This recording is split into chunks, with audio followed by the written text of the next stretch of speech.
Hello everyone, আসসালামু আলাইকুম। আশা করছি আপনারা সকলেই ভালো আছেন। তো আজকের এই ভিডিওতে আমি পণ্য পরিবহনের ব্যবসা নিয়ে পুরো বিস্তারিত আলোচনা করব।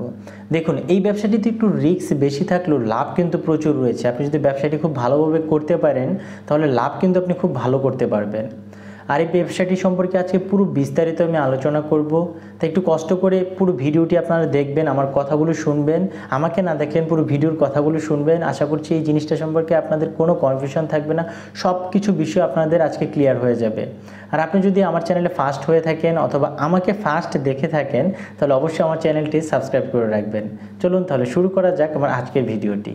দেখুন, পণ্য পরিবহন বলতে আমি আজকে যে পণ্যগুলো নিয়ে আপনাদের সাথে আলোচনা করব অথবা যে পণ্যগুলো আপনারা পরিবহন করে ট্রাকের মাধ্যমে পরিবহন করে বিভিন্ন জেলা বা উপজেলা শহরগুলোতে সরবরাহ করবেন, সেই পণ্যগুলোর মধ্যে বিভিন্ন ধরনের তরি তরকারি রয়েছে, তারপর পেঁয়াজ রসুন, তারপর রয়েছে আপনার বিভিন্ন ধরনের মুরগির ডিম। এই জিনিসগুলো পরিবহন করে ট্রাকের মাধ্যমে কীভাবে আপনারা পরিবহন করে একটি লাভজনক ব্যবসা শুরু করতে পারেন, সেই জিনিসটা নিয়ে আজকের এই পুরো ভিডিওতে আমি আপনাদের সাথে আলোচনা করব। আমাদের দেশের বিভিন্ন জেলা বা বিভিন্ন এলাকা কিন্তু বিভিন্ন জিনিসের জন্য বিখ্যাত। যেমন ময়মনসিংহ চাল বা তরি তরকারির জন্য বিখ্যাত, তারপর পাবনা হচ্ছে পেঁয়াজ রসুন আদা রসুনের জন্য বিখ্যাত, তারপর টাঙ্গাইল হচ্ছে মুরগির ডিমের জন্য বিখ্যাত। টাঙ্গাইলে প্রচুর পরিমাণ মুরগির ডিম কিন্তু উৎপন্ন করা হয়।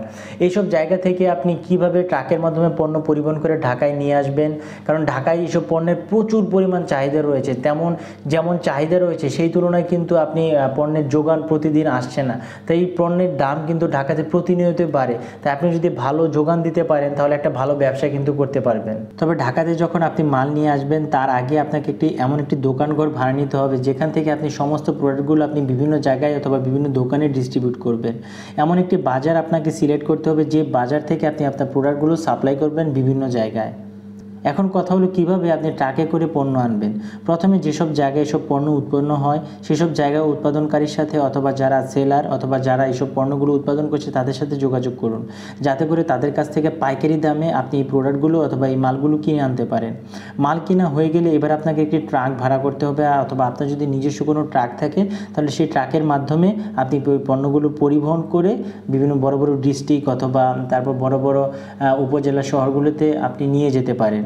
সাধারণত ডিস্ট্রিক্ট ট্রাকগুলো বা বড় ট্রাকগুলো পরিবহন করলেই সবচেয়ে ভালো হয়, কারণ ওইসব ট্রাকে অনেক বেশি মাল আপনি একবারে লোড করতে পারবেন।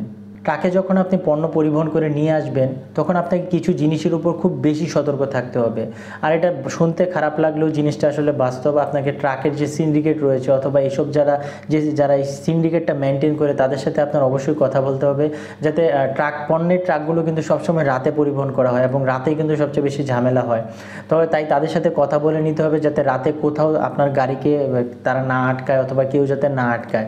আরেকটা জিনিস সবসময় মাথায় রাখতে হবে, আপনি যখন রাতে পণ্য পরিবহন করবেন, কারণ রাতেই বেশিরভাগ পণ্য পরিবহনের গাড়িগুলো চলাচল করে, তখন অবশ্যই চাঁদাবাজদের হাত থেকে একটু রক্ষা করতে চেষ্টা করবেন নিজেকে এবং খুব সতর্ক থাকবেন।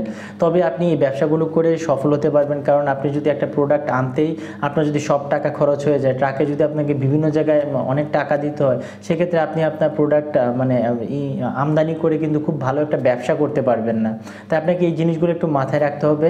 এবং আপনি যখন আপনার প্রোডাক্টের দামগুলো সিলেক্ট করবেন অথবা বিক্রয় মূল্যগুলো সিলেক্ট করবেন তখন অবশ্যই বাজার দাম দেখে তারপর আপনার সমস্ত খরচ মাথায় রেখে কিন্তু আপনি একটা বিক্রয় মূল্য সিলেক্ট করবেন, যেটাতে আপনারও লাভ হয় এবং ক্রেতাও যাতে না ঠকে। তবে আমি আপনাদের সাজেস্ট করব কাঁচামাল আমদানি করার থেকে, কাঁচামাল ট্রাকে পরিবহন করার থেকে স্টক আইটেমগুলো যেমন আদা রসুন পেঁয়াজ তারপর ডিম তারপর মুরগি, এই জিনিসগুলো কিন্তু আপনি কিছুদিন স্টক রেখেও কিন্তু ব্যবসা করতে পারেন।